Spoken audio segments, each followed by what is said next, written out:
Hello students, आज हम आपको त्रिकोणमिति के जो फंडामेंटल्स होते हैं वो शुरू करते हैं। कहाँ से त्रिकोणमिति शुरू होती है।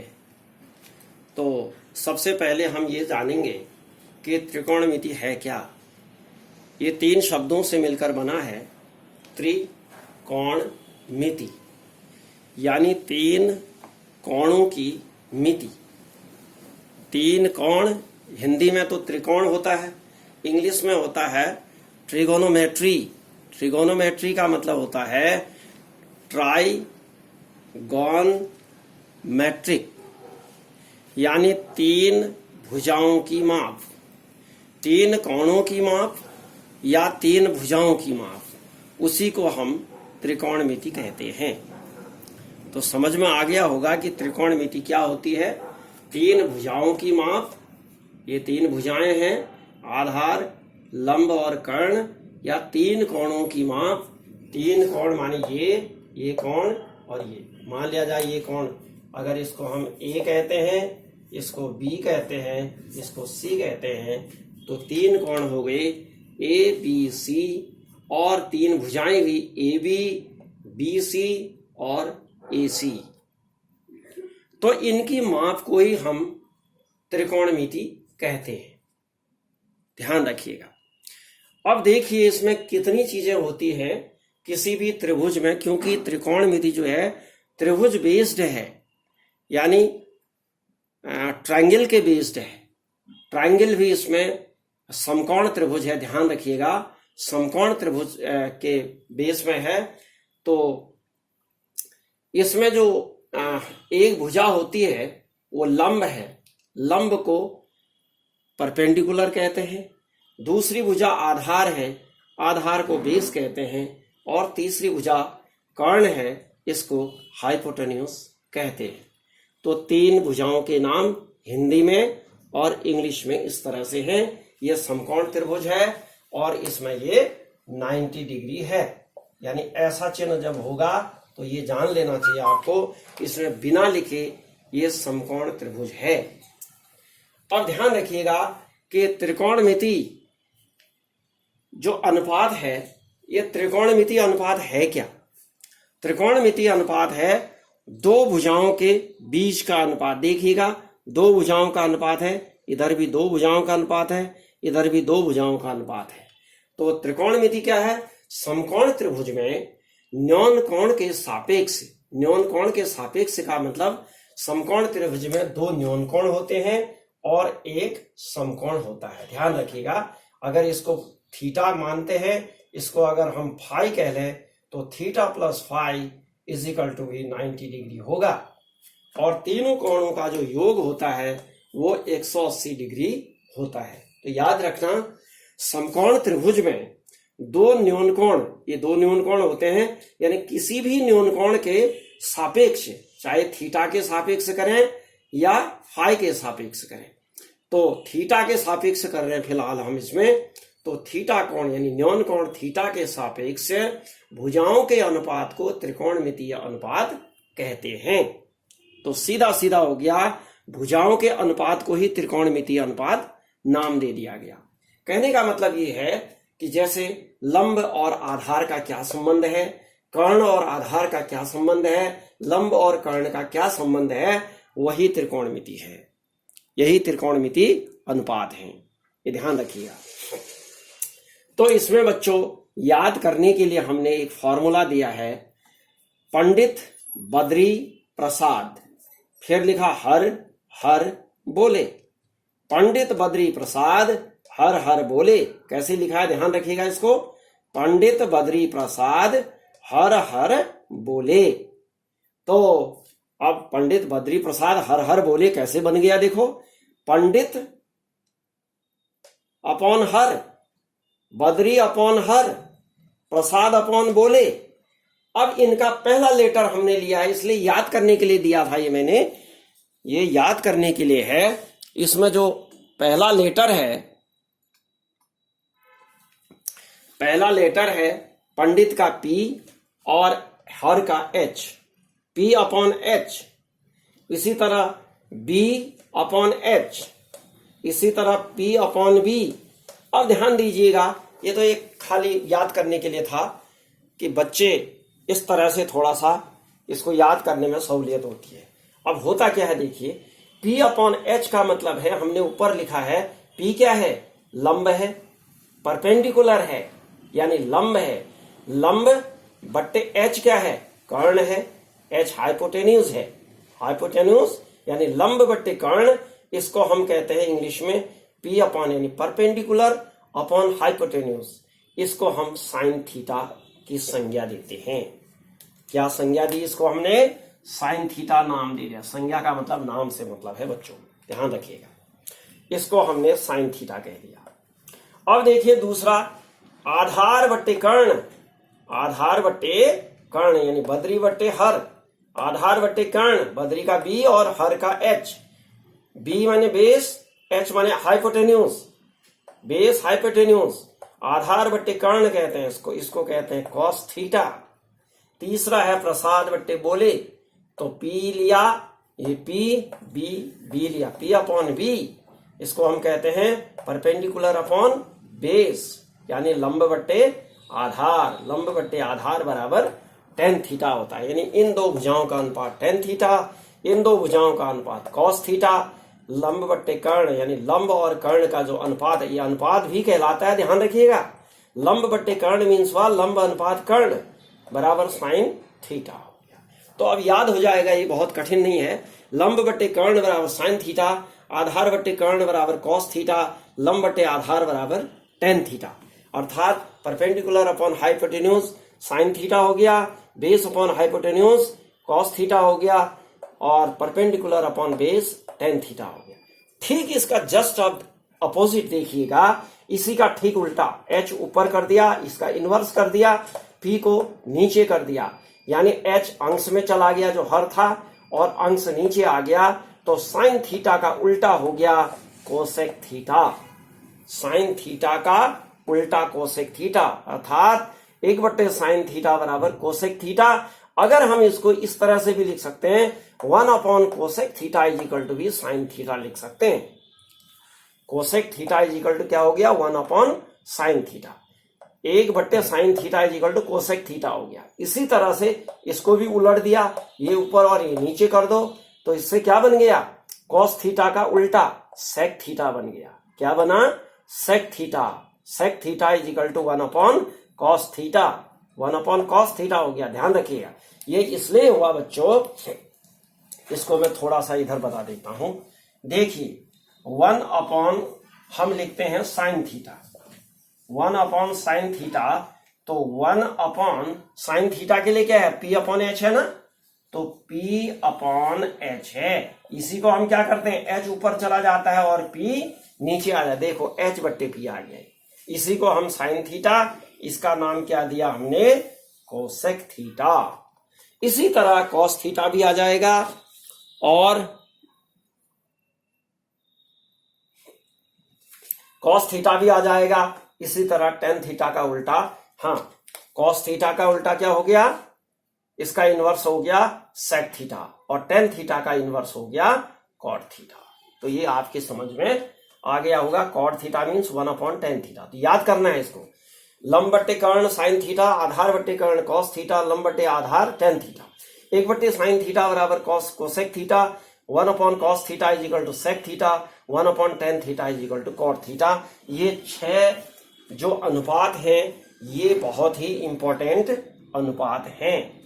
अब इसको मैं रफ कर रहा हूं, आगे बताता हूं कि इससे आगे क्या होता है।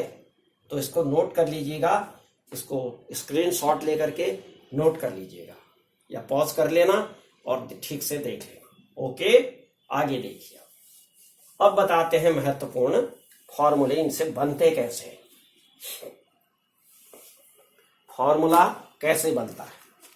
तो ध्यान दीजिएगा, ये थीटा डिग्री है, यानी कोण जो है थीटा डिग्री है, ये फाई। अब एक चीज इसमें ध्यान रखना है, अगर हम यहां पर थीटा के सापेक्ष न करके फाई के सापेक्ष करेंगे, तो फाई के सापेक्ष करने पर ये लंब बन जाएगा। ये क्या बनेगा, लंब बनेगा, और ये क्या बनेगा, आधार बनेगा। ये आधार बनेगा, और कर्ण जो है स्थिर रहता है। ये याद रखना है। ये आधार बन जाएगा कब? जब फाई के सापेक्ष करेंगे तो इस तरह से ट्रायंगल बनेगा। ध्यान दीजिएगा, ये 90 डिग्री है और ये थीटा डिग्री है। ये फाई के सापेक्ष कर रहे हैं तो फाई के सापेक्ष ये लंब हो गया। यानी ये लंब कौन सा है? ये वाला है, ये वाली भुजा है देखिए। और ये जो लंब था वो आधार बन गया। तो ध्यान रखना है, ट्रिग्नोमेट्री में एक विशेष बात है ये कि जिस कोण के सापेक्ष त्रिकोणमितीय अनुपात ज्ञात करने होते हैं वो कोण सदैव क्या होना चाहिए? लंब के सामने माना जाएगा। यानी उस कोण के सामने लंब माना जाएगा। जैसे मान लिया जाए, और भी एक आध और बना देता हूं। मान लिया जाए ये है अल्फा। ये अल्फा कोण है, इसके सापेक्ष अगर हम इसको त्रिकोणमितीय अनुपात निकाल रहे हैं तो ये लंब हो गया, ये आधार हो गया, ये कर्ण हो गया। इसको अच्छी तरह सीख लें आप। मान लिया जाए अब ऐसी स्थिति है, इसके सापेक्ष मान लिया जाए ये बीटा है, बीटा के सापेक्ष त्रिकोणमितीय अनुपात निकालने हैं। तो अब चूंकि आप कहेंगे कि सर ये तो खड़ा तो लंब यहां होना चाहिए, लेकिन ये लंब नहीं होके अब ये लंब कहलाएगा और जिस पर ये कोण बनता है वो आधार कहलाएगा। कहने का मतलब, अब ध्यान रखना है, जिस भुजा पर वो कोण बना रहेगा, किस भुजा पर बना है? इस भुजा पर बना है, वो आधार कहलाएगी। ये फाई जो है इस पर बना है, ये आधार हो जाएगी। उसके सामने की भुजा ये है, ये लंब कहलाएगा। ये ध्यान रखना है। यानी लंब और आधार बदलते रहते हैं लेकिन कर्ण जो है सदैव स्थिर रहता है। अब हम आपको बताते हैं, इतना ध्यान रखेंगे तो मिस्टेक नहीं होगी। अब आपको बताते हैं कि पाइथागोरस प्रमेय का इसमें क्या उपयोग है। फॉर्मूले जो बनते हैं त्रिकोणमिति की, जो फॉर्मूलों की शुरुआत है वो कहां से होती है वो बताने जा रहे हैं। देखिए, पाइथागोरस प्रमेय, पाइथागोरस प्रमेय यानी पाइथागोरस थ्योरम। पाइथागोरस थ्योरम क्या है भाई? वो है लंब का वर्ग धन आधार का वर्ग बराबर कर्ण का वर्ग। यानी लंब का वर्ग धन आधार का वर्ग बराबर कर्ण का वर्ग। ध्यान रखिएगा, ये इस तरह से लंब का स्क्वायर और आधार का भी वर्ग, यानी लंब की घात 2 धन आधार की घात 2 बराबर कर्ण की घात 2। इससे हम त्रिकोणमिति के जो फंडामेंटल यानी बेसिक फॉर्मूले हैं वो फॉर्मूले बनाते हैं। अब कैसे बनते हैं देखिए, दोनों ये दो पक्ष हैं, ये लेफ्ट साइड है, ये राइट साइड है। तो इसको इंग्लिश में ऐसे भी लिखते हैं कि परपेंडिकुलर का स्क्वायर प्लस बेस का square is equal to hypotenuse का स्क्वायर। ये हो गया। तो इसमें क्या करते हैं, कर्ण के स्क्वायर का भाग दे दो। दोनों पक्षों में कर्ण के स्क्वायर का भाग देंगे तो कर्ण का स्क्वायर, कर्ण का वर्ग का भाग दे दो भाई। दोनों पक्षों में कर्ण के वर्ग का भाग देंगे। इधर भी h का स्क्वायर और h का स्क्वायर का भाग देंगे। तो क्या बनेगा, इससे क्या बनता है? लंब बट्टे कर्ण और आधार बट्टे कर्ण बन गया। ये देखो, ये क्या बना? लंब का वर्ग बट्टे कर्ण का वर्ग, सॉरी, लंब का वर्ग बट्टे कर्ण का वर्ग धन आधार का वर्ग बट्टे कर्ण का वर्ग बराबर कर्ण का वर्ग से कर्ण का वर्ग कट गया, एक आ गया। देखिए, एक आ गया यहां पर। इसी तरह ये भी हुआ, यहां पर क्या बना, ये मैंने इसको अपॉन कर दिया तो ये इससे ये कैंसिल हो गया। तो क्या आ गया इसमें? 1 आ गया, अर्थात p square upon h square plus b square upon h square. इसको हम ऐसे लिख लेते हैं थोड़ी देर के लिए, स्क्वायर को पूरा ही बाहर कर देते हैं। लो, इजिकल टू 1 का स्क्वायर 1 ही हुआ। तो फॉर्मूला क्या बना देखिए, इससे जो फॉर्मूला बना वो ये बना, यहां से देखो लंब बट्टे कर्ण, लंब बट्टे कर्ण क्या है, लंब बट्टे कर्ण है साइन थीटा। अब इसको मैं रफ कर देता हूं, ध्यान दीजिएगा, इसी को देख लिया आपने। आगे बढ़ते हैं। लंब बट्टे कर्ण यानी इसको कहते हैं साइन थीटा का होल स्क्वायर प्लस आधार बट्टे कर्ण का, आधार का स्क्वायर बट्टे कर्ण का स्क्वायर, आधार बट्टे कर्ण लो पहले, आधार बट्टे कर्ण क्या है, कॉस थीटा है, कॉस थीटा का होल स्क्वायर इजिकल टू क्या आया था, 1 आया था। तो इसी को हम लिखते हैं sine square theta plus cos square theta is equal to 1।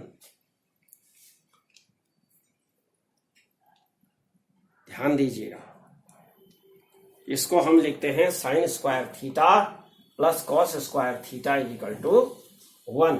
थोड़ी देर के लिए इसको कंफ्यूजन नहीं करना है। यहां पर जो है ध्यान रखिएगा, लंब का वर्ग बट्टे कर्ण का वर्ग बराबर साइन स्क्वायर थीटा हुआ। अब चूंकि आप ये कहेंगे कि साइन थीटा का होल स्क्वायर मीन्स तो साइन का स्क्वायर भी और थीटा का स्क्वायर भी हो गया, लेकिन यहां पर ऐसा नहीं है। Sine square theta plus cos square theta is equal to 1 है। ये लिखने की सुविधा के लिए मैंने ऐसे इसको लिख दिया, वैसे इसको लिखना उसी तरह से चाहिए, इसको इसी तरह से, क्योंकि कंफ्यूजिंग नहीं होना चाहिए। तो ये आ गया आपका कोण का है, यानी कोण की क्या है, ये कोण का अनुपात है, कोण के सापेक्ष अनुपात है, तो इसको हम यूं ही लिखते हैं। तो ये आ गया आपका sine square theta plus cos square theta is equal to 1 आ गया। एक फॉर्मूला निकल गया हमारा, क्या आ गया, एक फॉर्मूला निकल गया। अब दूसरा फॉर्मूला कैसे निकलेगा, तीनों भुजाओं के वर्ग का क्रमशः भाग देंगे तो 3 फॉर्मूले बनेंगे। पहला फॉर्मूला बन गया, इस फॉर्मूले से 3 फॉर्मूले बनते हैं।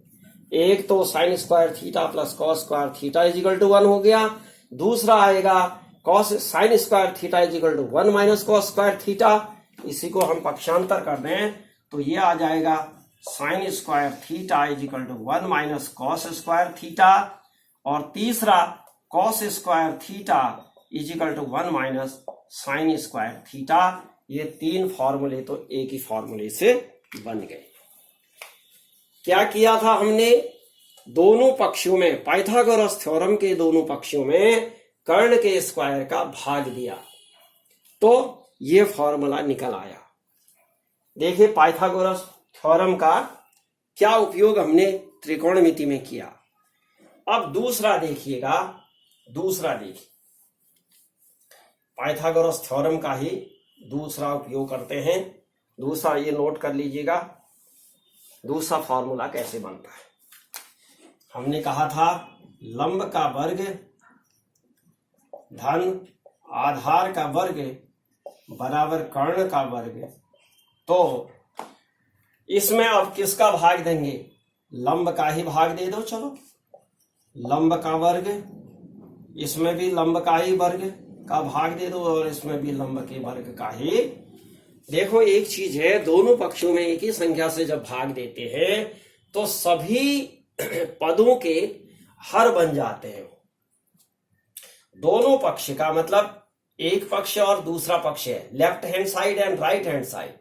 तो लेफ्ट हैंड साइड में कितने पद हैं, 2 पद हैं, राइट हैंड साइड में 1 पद है। तो ध्यान रखिएगा, लंब के वर्ग का भाग सभी में, पूरे में, दोनों पक्षों में देंगे तो हर पद का हर बनेगा, ये ध्यान रखिएगा। तो इससे क्या फॉर्मूला बनेगा, लंब से तो ये तो कट गया, बराबर ये 1 आ गया, 1 प्लस आधार बट्टे लंब कहाँ है, आधार बट्टे लंब आप यहाँ ढूंढिए, आधार बट्टे लंब है कहीं, आधार बट्टे लंब, आधार बट्टे लंब ये है। देखिए लंब बट्टे आधार ये है, तो आधार बट्टे लंब ये हुआ। आधार बट्टे लंब मीन्स क्या हुआ, 1 यानी कॉट थीटा। क्या आ गया, कॉट थीटा आ गया। अब स्क्वायर है तो कॉट स्क्वायर थीटा आ गया। बराबर 1 प्लस कॉट, कर्ण बटे लंब, कर्ण कहाँ है, कर्ण बटे ढूंढो, कर्ण बटे लंब, ये है कर्ण बटे लंब, ये कर्ण बटे लंब, कर्ण बटे यानी हाइपोटेन्यूज अपॉन परपेंडिकुलर, कर्ण बटे लंब, इसका मान है कोसेक थीटा, ये देखिएगा, तो ये आ जाएगा कोसेक स्क्वायर थीटा, क्योंकि यहां पर स्क्वायर है, ध्यान रखिएगा। तो दूसरा फॉर्मूला बन गया हमारा 1 plus cot square theta is equal to cosec square theta. Pythagoras theorem से ऐसे फॉर्मूला निकल रहा है, देखो त्रिकोणमितीय अनुपात इसमें स्थापित कर रहे हैं। तो इससे भी 3 फॉर्मूले बनते हैं, एक फॉर्मूला तो ये खुद है, दूसरा फॉर्मूला बनेगा 1 minus cosec square theta is equal to, एक मिनट ये उल्टा हो जाएगा, इधर ले जाओ इसको, cosec square theta minus 1 is equal to cot square theta. एक तो फॉर्मूला ये बना, दूसरा क्या बनेगा, cosec square theta minus cot को इधर ले आओ, 1 यहीं रहने दो, cot square theta is equal to 1। तो ये 3 फॉर्मूले बन गए, देखिए एक फॉर्मूले से 3 फॉर्मूले पक्षांतर करके बनते हैं, एक फॉर्मूले से 3 फॉर्मूले बन गए। 1 plus cot square theta is equal to cosec square theta, cosec square theta minus 1 is equal to cot square theta, cosec square theta minus cot square theta is equal to 1। तो ये दूसरे टाइप का formula, इससे भी 3 फॉर्मूले बन गए। अब आगे बढ़ जाते हैं, तीसरा फॉर्मूला भी इसमें बनता है। वो तीसरा फॉर्मूला क्या होता है, देखिए तीसरा फॉर्मूला बनेगा, दोनों पक्षों में आधार के स्क्वायर का भाग लेंगे, आधार के स्क्वायर, आधार का स्क्वायर और आधार का स्क्वायर। अब इसका त्रिकोणमिति अनुपात से मिलान करिए, लंब बट्टे आधार और आधार बट्टे आधार एक हो गया, ये ध्यान रखिएगा, एक हो गया, लंब बट्टे आधार क्या बचा, लंब का वर्ग धन आधार का वर्ग धन 1 बराबर आ गया कर्ण का वर्ग बट्टे आधार का वर्ग।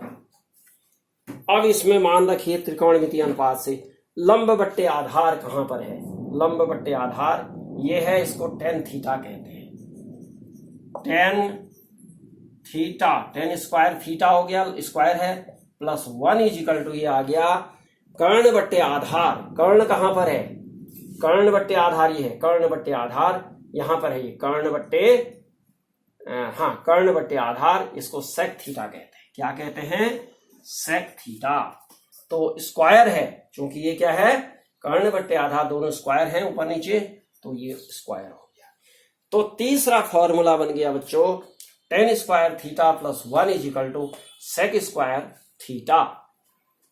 तो इससे भी 3 फॉर्मूले बनेंगे, ये तीसरा फॉर्मूला है, इससे भी 3 फॉर्मूले बनेंगे, एक फर्स्ट तो यही है, दूसरा बनेगा, ध्यान रखिएगा, इसको पक्षांतर कर देंगे तो यह आ जाएगा सेक स्क्वायर थीटा माइनस 1 और इधर बचेगा tan स्क्वायर थीटा, और इधर आ जाएगा sec square theta minus tan square theta is equal to 1।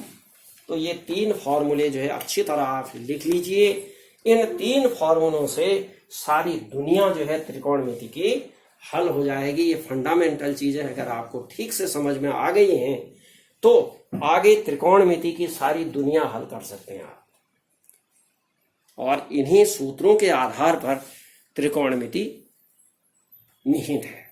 तो बच्चों आज इतना ही बताएंगे, क्योंकि बहुत लंबा हो जाता है वीडियो। दूसरे वीडियो में फिर और बताएंगे कैसे ये मान निकाले जाते हैं, उसकी वैल्यू कैसे निकाली जाती है, वो अगले वीडियो में बताएंगे। ये 9th क्लास से शुरू होता है, इसको थोड़ा ध्यान रखिएगा। 9th और 10th में फिर अगली कक्षाओं में और जटिलता आएगी इनमें। तो यदि आपको मेरा ये वीडियो अच्छा लगा, इससे कुछ सीखने को आपको मिल रहा है, तो please like, share and give your comment on the comment box. और यदि आपने सब्सक्राइब नहीं किया है तो प्लीज सब्सक्राइब जरूर कर दीजिए, क्योंकि ये वीडियो मुफ्त है, इसमें कोई पैसा हम किसी से लेते नहीं हैं। केवल हम इतना मांगते हैं कि सब्सक्रिप्शन एक आपका हो जाएगा तो हमारा इसमें थोड़ा मनोबल बढ़ेगा कि चलिए लोग चाह रहे हैं और हमें और प्रयास करना चाहिए। तो इसी के साथ अगले वीडियो की तैयारी के लिए इससे पहले आपको धन्यवाद।